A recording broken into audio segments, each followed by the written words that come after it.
خبردار. وفات سے کتنے دن پہلے اللہ کے نبی فرما رہے ہیں؟ 5 دن پہلے. خبردار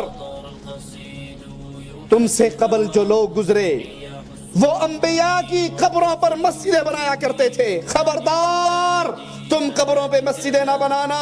میں تمہیں سختی سے اس عمل سے روکتا ہوں. اللہ کے نبی صلی اللہ علیہ وسلم کی وفات سے 5 دن پہلے کا اعلان. تم سے پہلی امت یہود و نصارہ انبیاء اولیاء اتقیاء کی قبروں پہ انبیاء کی قبروں پہ مسجدیں بناتے تھے. تم ایسا عمل نہ کرنا. محمد کریم صلی اللہ علیہ وسلم سختی سے منع کرتے ہیں اپنی امت کو کہ تم اے امت محمد کسی ولی کی کسی بزرگ کی کسی نیک اور صالح کی قبر پہ مسجد نہ بنانا. اس عمل سے نبی نے اپنی زندگی میں منع کر دیا. لیکن افسوس ہمارا معاشرہ شرک کی اس دلدل میں گرتا جا رہا ہے. ادھر پیر مرتا ہے بابا مرتا ہے. یہود و نصارہ تو انبیاء کی قبروں پہ بناتے تھے.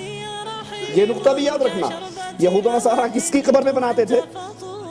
انبیاء کی. اور ہم کس کی قبر پہ بناتے ہیں؟ کوڑے شاہ کوڑے شاہ کاما والی سرکار تتر شاہ بٹیر شاہ پیر اٹ شاہ پیر لسوڑی شاہ پیر پھسوڑی شاہ پیر دڑکی والی سرکار. دڑکی سمجھتے ہو نا؟ وہ اکثر اخبار میں آتا ہے پولیس نے دڑکی لگا کے مروایا. پہلے دڑکی لگوائی پیچھے سے فیر مار دیا. میرے گاؤں میں عبدالحکیم سے باہر نکلو تو وہاں پر دربار ہے پیر دڑکی شاہ. میں نے کہا اس کو کس نے دڑکی لگا کے مارا تھا؟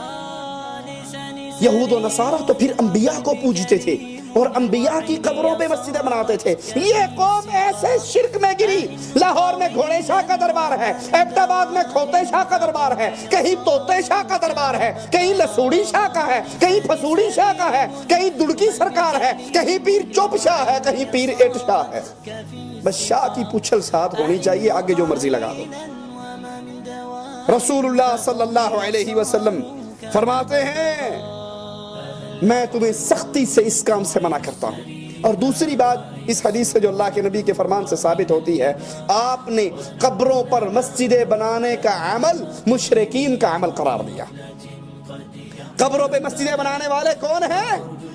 اللہ کے نبی کے فتوے کے مطابق, اللہ کے نبی کے حکم کے مطابق, اللہ کے نبی کے فرمان کے مطابق, اللہ کے نبی کی حدیث کے مطابق یہ عمل کرنے والے مشرکین ہیں. اور دوسری بات, ایسے لوگوں پر رسول اللہ صلی اللہ علیہ وسلم کی مبارک زبان سے لعنت برستی ہے. قبروں کی طرف منہ کر کے نماز پڑھنا حرام ہے. وہ قبر پیر کی ہو, بابے کی ہو, نبی کی ہو, ولی کی ہو, بزرگ کی ہو, چھوٹے کی ہو, بڑے کی ہو, اس کی طرف منہ کر کے نماز پڑھنا, وہاں قبروں پہ بیٹھ کر اس قبروں کا 4 طواف کرنا, اس قبروں پہ چاروں طرف بیٹھ کے قرآن پڑھنا, ہاتھ باندھ کے بابا جی کے سامنے کھڑے ہونا, ہاتھ سینے پہ رکھ کے ان سے سوال کرنا, پکار کرنا, یہ حرام ہے.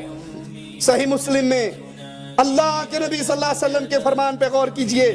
آپ نے فرمایا قبروں پہ مت بیٹھو, قبروں پہ مت بیٹھو. جو آج کل ہمارے ہاں قبروں پر بیٹھتے ہیں اسے کیا کہتے ہیں اور اس کی عزت کتنی ہوتی ہے معاشرے میں؟